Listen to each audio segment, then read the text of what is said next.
Welcome, everyone. Today's webinar is focused on analyzing data in the RADx Data Hub. The new version of the RADx Data Hub is coming soon, as it's in the final steps of approval. My name is Susan DeBleek, and I'm proud to be on this team of RADx Data Hub partners.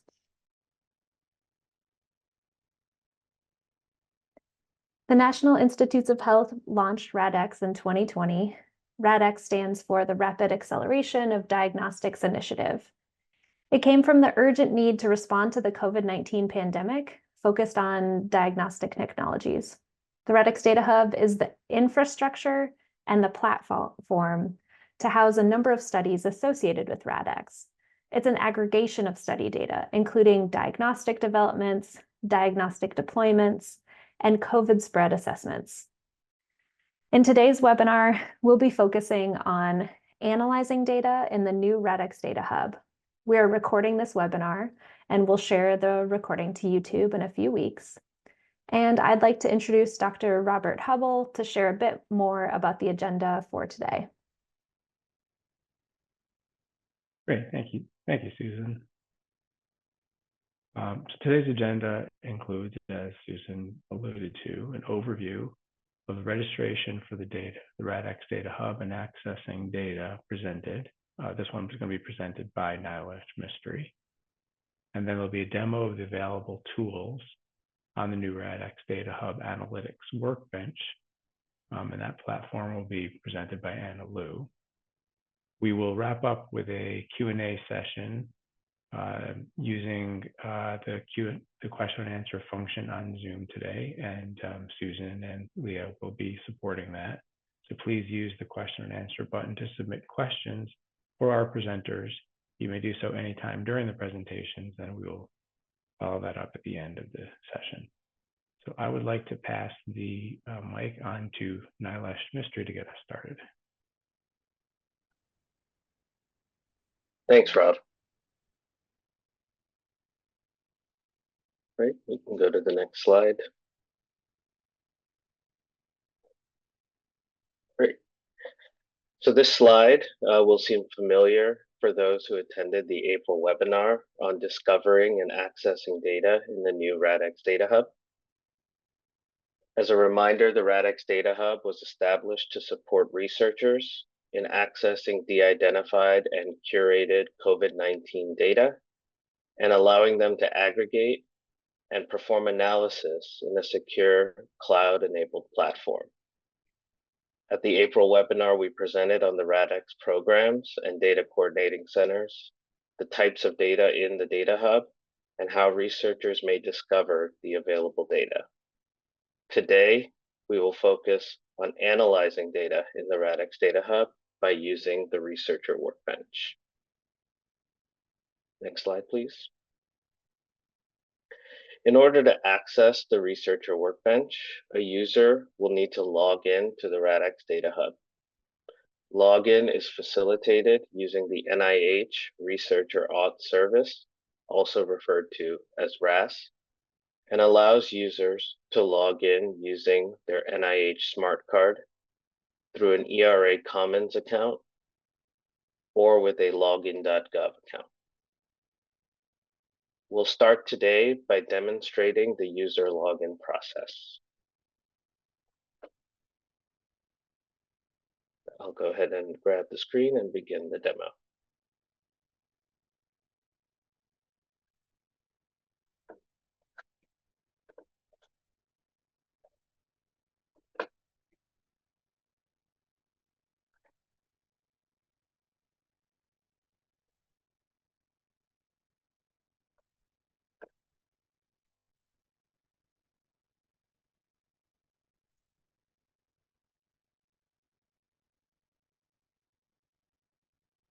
All right. What we see is the homepage for the RADx Data Hub. And in the top right, you'll see a login option that'll always be available. Users can click this and it'll bring up a message stating that logging in to the RADx Data Hub is done using RAS. There's also a link to learn more about RAS.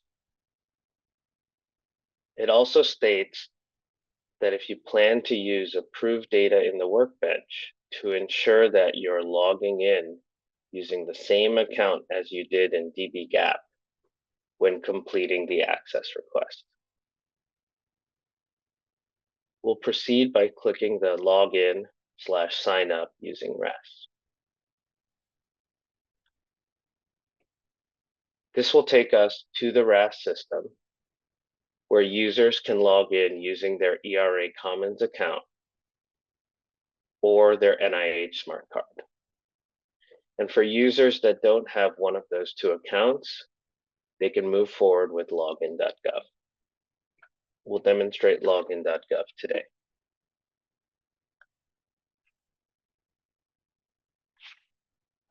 When you reach the login.gov page, if you already have a login.gov account, you can enter your email address and password here. For users that don't have a login.gov account, you would create one by clicking Create an Account. This will walk you through the login.gov process, which includes setup of multi-factor authentication. I'll now log in using my login.gov account.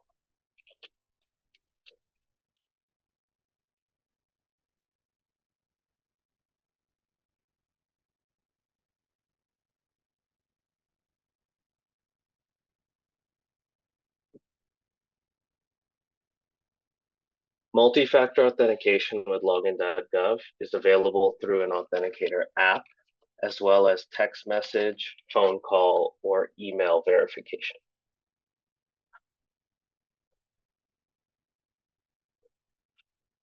Once a user successfully authenticates using login.gov, NIH login, or through their ERA Commons account, they'll be taken back to the RADx Data Hub, where they'll be asked to complete a user registration process. The email address will be brought over from your initial login.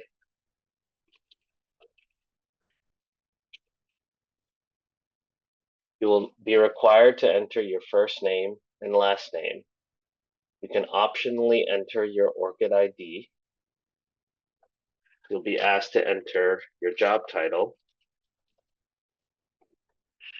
and the institution that you belong to. We will have a long list of institutions already available. However, if you cannot find your institution, you can click this link here to add your institution.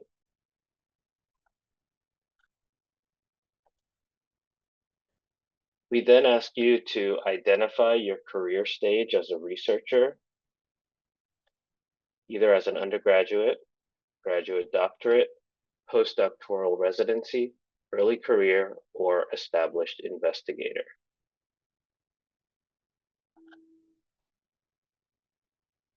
Users are also required to agree to the terms and conditions of using this government application.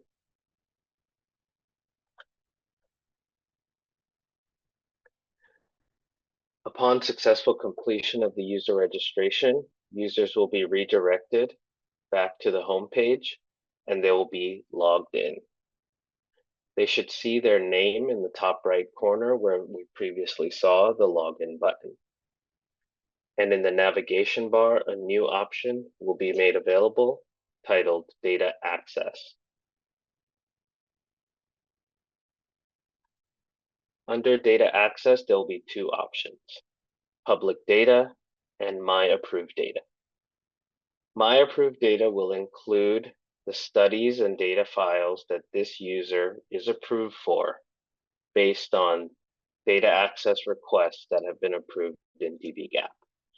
For my user account, I do not have any. And for other users who do not have any, this is the message they will see. It will point out that they do not have any approved data, and it'll give them a link to how to receive access through dbGaP. All logged in users will, however, have access to this public data. The public data includes a set of collections identified by our team through public data sources or synthetic ones made for the RADx Data Hub. Users can select any or all of these files and zip and download them to their machine to further review them. If they would like to add these files to their cloud workbench, they will first need to create one by clicking the Create Workbench button here at the top of the screen. This will create their workbench and open it in a new tab for them.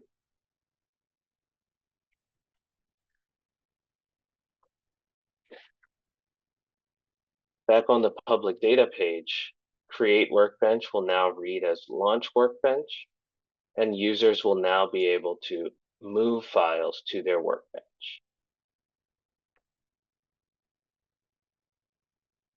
Creating a workbench is a one-time process. So as users log out and log back into the system, that workbench will persist, allowing them to bring in more data or review previous data that they moved into the workbench.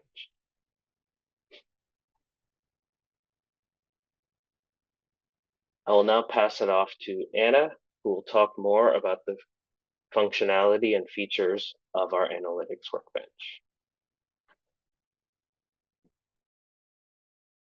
Thank you, Nilesh.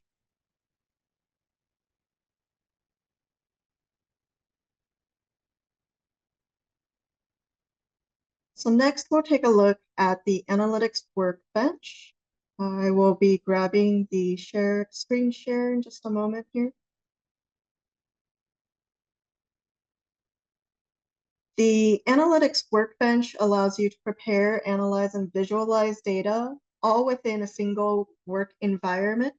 Once you are logged into the Data Hub, the workbench will include several services, all within the cloud environment, including SAS, Jupyter notebooks, so that you can code in Python or R, as well as Data Wrangler, a no-code solution with over 300 built-in data transformations to analyze and clean your data to prepare it for machine learning. Each one of these platforms were selected for a variety of technical backgrounds, whether you code or whether you don't. And some of these applications enable real-time collaboration on the same environment. Next slide, please. So next, we'll take a look at a live demo of analyzing data on the Data Hub.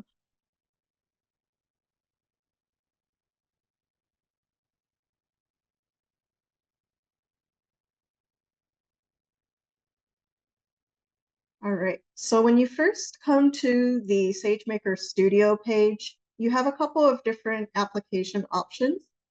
On the left-hand side, you can see 5 different applications to choose from. The Jupyter Lab environment allows you to create, manage, and run instances of Jupyter Lab spaces. This is primarily for running Python or R code, as well as IPython notebooks. The code editor is Visual Studio that's been wrapped in a browser interface if you are running any programming languages that are not Python or R, including JavaScript and Java. So let's take a look at the Jupyter Lab space. When a user first comes to this page, they can either choose to create a Jupyter Lab space on the top right-hand corner. And you can also see a list of existing spaces. So each one of these spaces has a definition, whether it's private or shared. When you first create a space and give it a name, you can choose whether it's a private space that's only accessible by you, or a shared space that's shared with all other users in this domain. This is primarily for public access for all users that are on the Data Hub. So we'll take a look at data space here. You can click Run to start the data space, and you can view the status of that space as it initializes. So this takes a couple of seconds to minutes. While we're waiting for that to load, let's take a look at some of the help guides. So on this page, you'll see a quick user start guide that'll point you in the direction of how this instance runs, how much data you can put on it, as well as any configurations that you need to set up your workspace.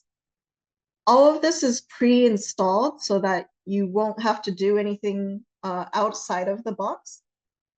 What comes in the workspace is a couple of common Python libraries, such as TensorFlow, PyTorch, Keras, and scikit-learn. These are all very commonly used for machine learning, as well as NumPy for your matrices modeling, and pandas for data frames. So once it's ready to initialize, we click open to navigate to Jupyter Lab in a new tab. On the launch page of the Jupyter Lab notebook, you'll see several options. So you can choose Python 3 to open a new Python notebook. In these notebooks, you can run code cell by cell, as well as generate output directly in line. So let's see what other options we have. In the environment, some of the synthetic data we saw on the public data page is preloaded by default for all users. So when you open some tabular data, you'll be able to view it directly in the page. Here we have some synthetic COVID-19 data generated by Cynthia, just a 10K sample.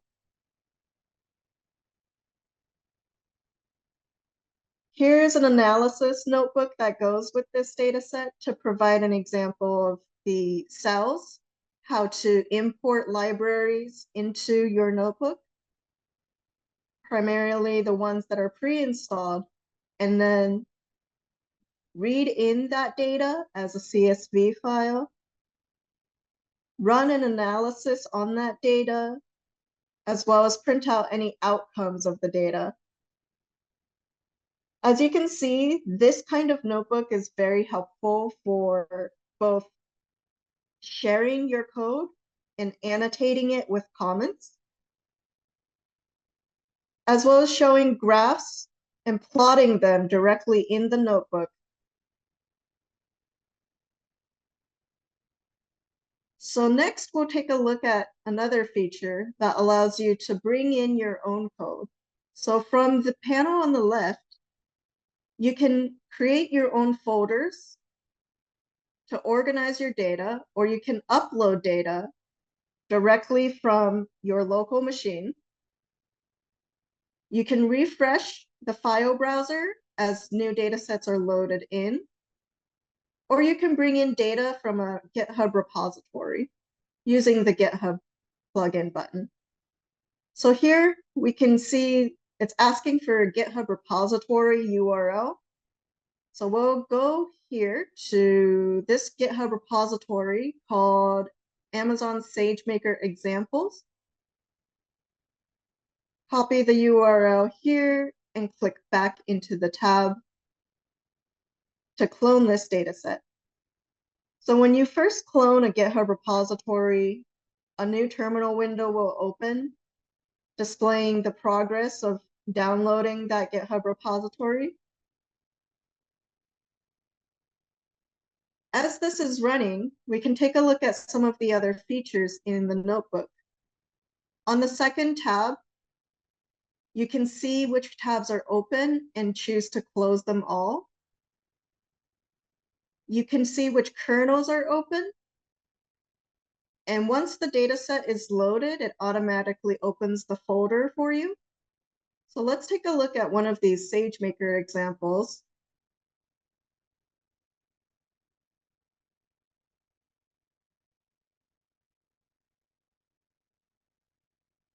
So you can either navigate to these directly from the folder, or you can navigate them from links within the notebook. In this example, let's go to Applying Machine Learning, a population segmentation of US Census data. and it looks like it may be a broken link. So let me open it from the folder instead.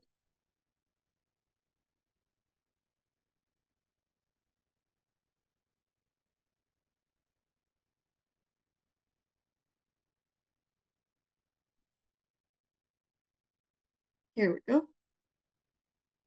So in this notebook example, you have a couple of options. The kernel that's being run on the top right is Python 3.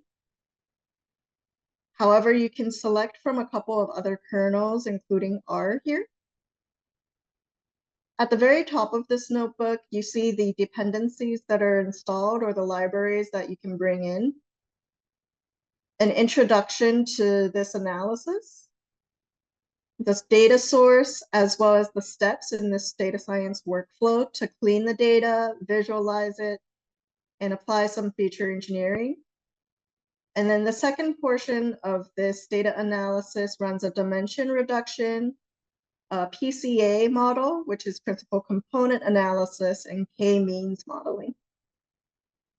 All of this can be done within one single notebook. As we can see here, we're calling some code to load in the data from an S3 storage bucket.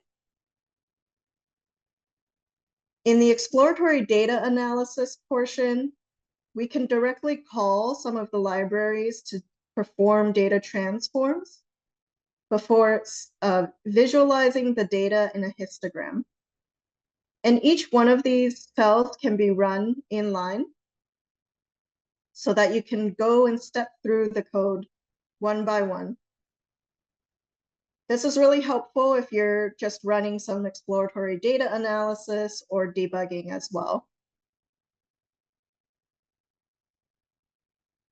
All right, next up, let's jump back to the launcher. So in this interface, we have a new tool by request called Data Wrangler. It operates within an application called Canvas.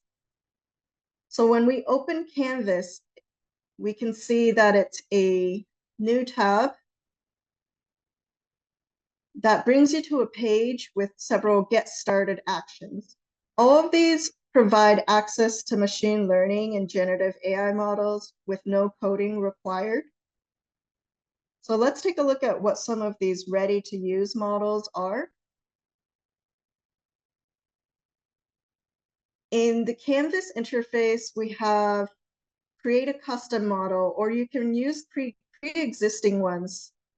As we can see, there's quite a few models for text analysis, image analysis, as well as document analysis.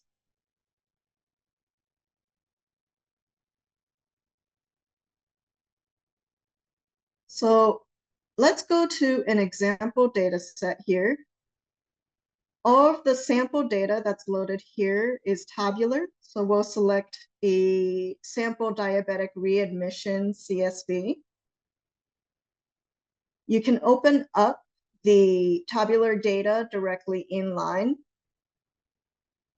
And from that data set, you can choose to merge this with other data sets as well. Or you can create a data flow from this data set. When a new data flow is created, you can control the overall view from a pipeline. This way you can add steps to your pipeline if there's multiple different transforms necessary to clean your data set. One of the newest features out of this tool is Get Data Insights. It automatically identifies data quality issues and recommends data transformations. So when we create an analysis, let's give this a name. Let's choose a regression model outside of the box. And these are quick models that are available. Choose a target column in this data set. We're going to choose age.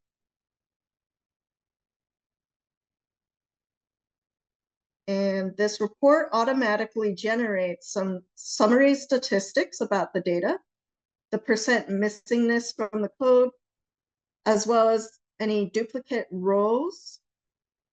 It runs validity checks on your data and enumerates the types of data that are available. There's 8 that are numeric and 4 categorical. No high priority warnings were found in the data, nor duplicate rows. The next section shows an anomalous sample overview using an isolation forest algorithm. It identifies these anomalous values for any outlier detection. In the target column, we see some summary statistics about the mean, the max, the median of this age group, and then a histogram of the target column for age. As we can see, this histogram shows a majority of the ages for diabetic readmission is over 50. The quick model also provides an estimate of the predicted quality. Several metrics are generated, such as the R2, MSE, and RMSE, and validation scores, as well as training scores. By default, the data is split in by 80-20 for 80% of the samples for training and 20% for validation. Canvas uses a XGBoost model by default. However, this can be adjusted in your settings. Under the feature summary, it enumerates each of the features that were available and orders them by predictive power. This indicates which feature is most meaningful for classification. The top 3 listed here for diabetic readmission is the number of diagnoses, the number of procedures, as well as the A1C result. And the scores are normalized within a range 0 to 1. As we scroll down, there's a further breakdown of each of the feature details.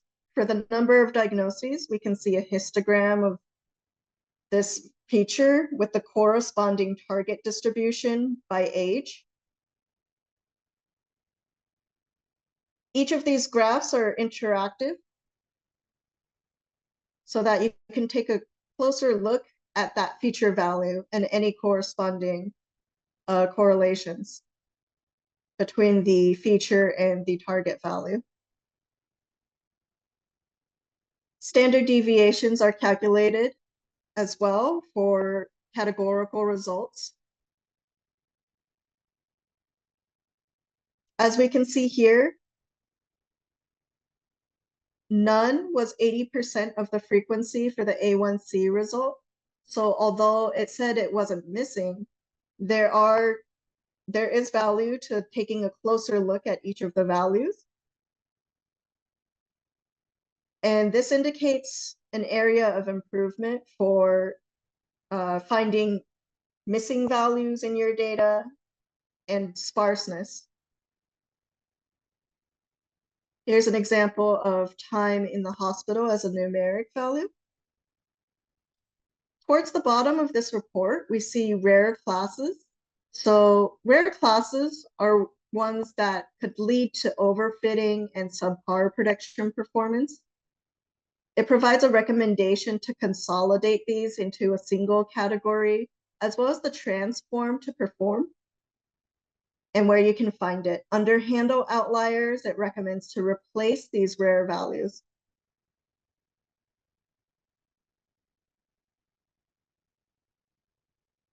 As we scroll all the way down past the other features, the bottom of the report defines the feature types as well as the feature statistics that we saw. A definition is provided for predictive power, for the quick model metrics, as well as explanations of how each metric was calculated. any classification that is used for accuracy, receiver operator curve, area under the curve, and F1 scoring. So a full evaluation of the model is generated as well in this report within a matter of minutes.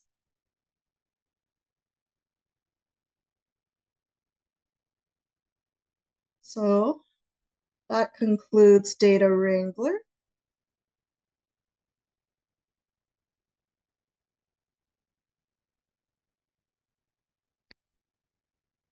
Next, I believe we will go to the question and answer. Yeah, if you don't mind pausing your screen share, Anna, and I'll go to mine.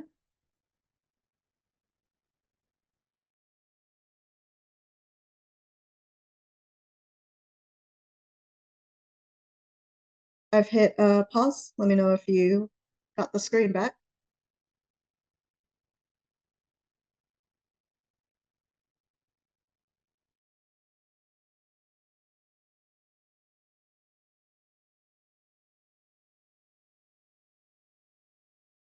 All right, so now I will facilitate a question and answer session with Anna, with NIH, and with their colleague, Emma Luger.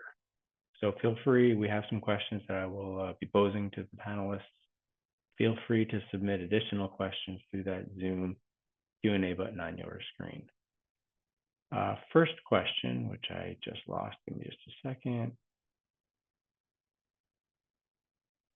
If I had an account on the previous system, can I reuse that account, or do I have to create a new one? I'll throw that to Nilesh, and then you can pass that on. Yeah, sure. So for all the users who previously created an account in the RADx Data Hub, you can reuse those in the new RADx Data Hub.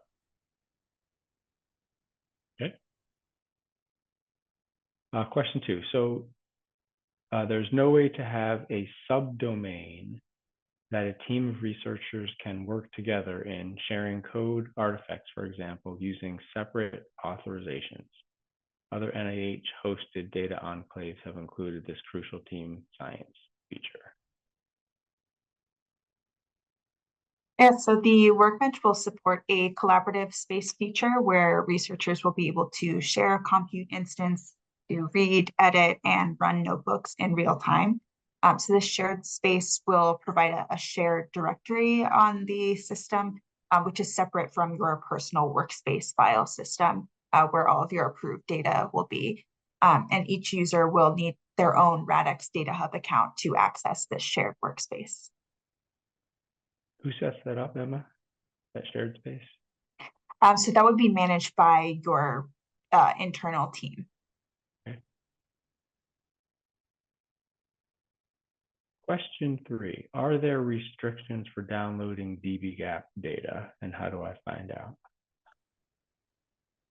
So if you have an approved access request from dbGaP, those files will appear in the My Approved Data section, and you are free to download those onto your own machine and use them as long as you align with the use agreement that you signed with dbGaP. I should say that, and the whole access to dbGaP is, there have been other sessions that we've addressed that. Please feel free to look at previous webinars, and of course, reach out to any of us if you have any questions. Question 4, how can I find data sets that I'm interested in? How do I search for them? I'll take that one as well. So during the April webinar, we touched on our Study Explorer and Variable Catalog. Both of those features allow you to look into some details of the studies and help you make that determination into what's useful for your research.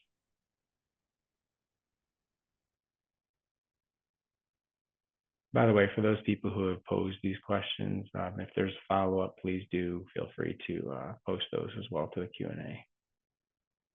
Question 5, how do I install new Python packages? So if you are interested in installing new Python packages on your Jupyter notebook, you can simply use the pip package manager directly inline in the notebook to install the packages. Or you can open a terminal within the Jupyter Notebook environment and install them from the command line as well, using the pip package manager. Is there a restriction on what packages are able to be installed? No, so all pip packages that are publicly available can be pulled into the environment. There is a virus scanner for any third-party libraries that are being installed into the environment to ensure that malicious code is not downloaded. And yes, you can use Conda for installation. Thanks, Anna. Next question. Where can I get tutorials or examples for SageMaker and for Jupyter Notebooks? We'll post links to SageMaker examples from the GitHub repository that was shown, as well as a user documentation for how to use SageMaker after this chat.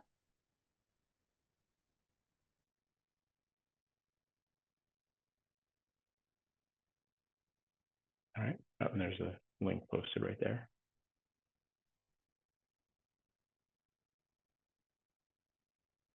Okay. Next question. So we're going to talk a little bit about the, and I'll have a link to this as well. There's a notice of special interest coming up. It's, I believe it's in July, but we'll take a look and see. But there's a funding for secondary analyses of the RADx Data Hub. There's this particular notice that's available. Does that still accept proposal submission, and when is the deadline? And I think that's not really a question for these developers here, the BAH folks. The expiration date is in mid-July. It's July 16. And yes, it's still accepting. So for those people who are interested in taking these data and conducting secondary analyses, for those of you who have the appropriate permissions to access data, please consider submitting to that NOC and seeking that funding. Okay, question 8. How much memory is available in SageMaker, and what if I'm needing more memory? So our SageMaker notebooks by default run MLT3 medium instances, which are appropriate for most data science workflows.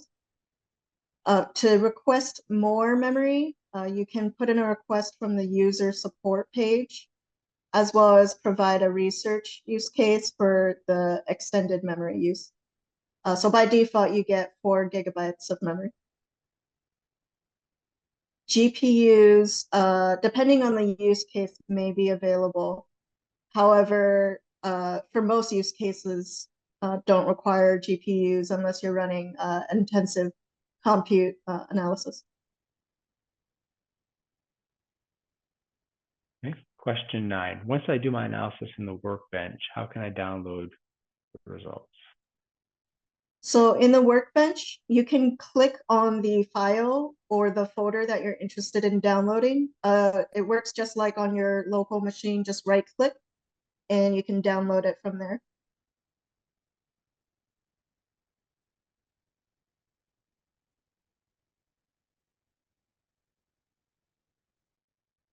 I think this next question was addressed, but I will throw it out to the team as well. Can multiple people use the same workspace to collaborate? So as we mentioned, you by default have a personal workspace. This is not shareable with other team members, but the collaborative workspace will enable you to invite team members to live edit, read, and run notebooks. Okay. Actually, I had a question to follow up, Anna, to the previous one about downloading Workbench results. Is it possible if I have a separate data set that I want to use for secondary analyses for me to upload to my personal space and Absolutely. Okay.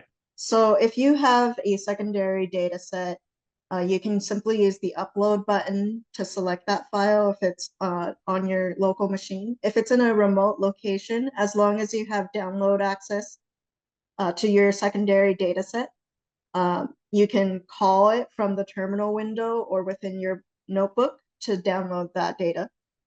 Great. And this way you can bring in additional secondary analysis data. Great. Okay. There's a question to maybe we might want to post a little video of some kind. There was a question: can we show how to create a shareable workspace? I don't know. Yes. We still have a few minutes. It might be possible to set that up. While you're doing that, there's one other question that was posted that maybe Emma or Nilesh know. So can I update, getting to Git, can I update my Git repo from SageMaker? Yes, so if you have a private GitHub repository, you will be prompted to enter your personal access token or credentials so that you can link your GitHub to your SageMaker environment. Excellent.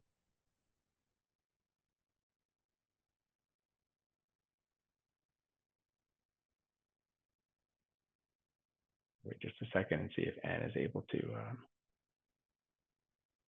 There we go. Sure. All right, hold the share screen back up. So on this page, to create a shared space, we use the create Jupyter Lab space function again. Instead of selecting private, you can select share with my domain. This allows all users in the domain to access and use the application. There was a question about subdomains. There currently isn't granular access to subdomains. However, if you have a use case where you require having a subdomain to scope the access to your data, we would love to hear about it and incorporate that into the design.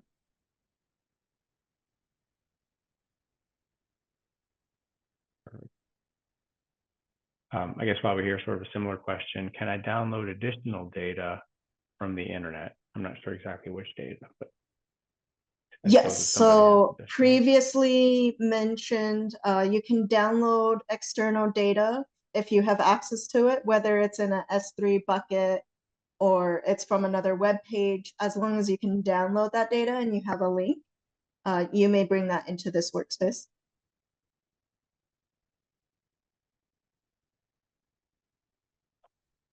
Can I upload data generated outside the Data Hub to analyze along with RADx data? I think we mentioned that it's possible to do as well.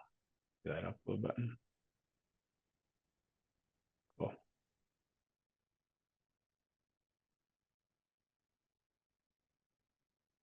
Give people just another little bit of time. There are a whole bunch of questions posted. I think we've addressed most of them, but I want to make sure that we allow people. Here's another one. What is my domain? How do I tell collaborators what my domain is? Sure. So a domain is the region in which all of the RADx Data Hub users exist in. So under that domain, any other RADx Data Hub user can access these shared spaces.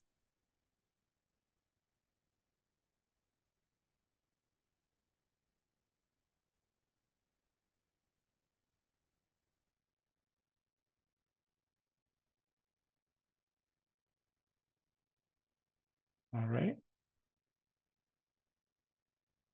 Nilesh, Emma, Anna, you good? You've told people everything there is to tell.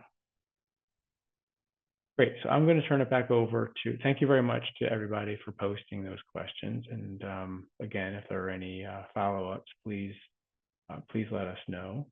We will be sharing information later on, as Susan will describe. This is the additional information about the notice of special interest that came up earlier. If you have some data that you are interested in analyzing, please consider submitting to this notice and supporting that work. And I'll turn it over to Susan to wrap up.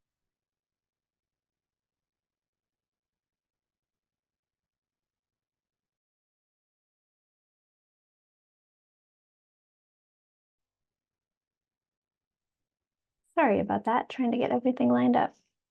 So please join us for our next webinar, which will be June 25th, to learn about the research and the data from RADx programs and how they have leveraged the RADx Data Hub.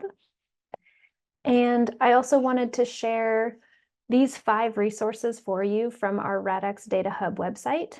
You can learn more about the funding that Rob mentioned for secondary analysis. You can gather helpful information. This is specifically for researchers using the Data Hub. We want you to join our mailing list for announcements. Feel free to reach out to our help desk for support. You all had some really great questions today, and our help desk is here to help as well. And you can also check out upcoming events and recordings of past events. As we mentioned, this will go onto our YouTube channel. Thank you all again so much for being a part of the webinar today. And on behalf of the RADx Data Hub partners, we'll share these slides with our registrants, and we'll drop the link to the survey for today's webinar in the chat box. We always appreciate your feedback, so please don't forget to click on that survey and leave a couple notes for us. Thank you so much for your time.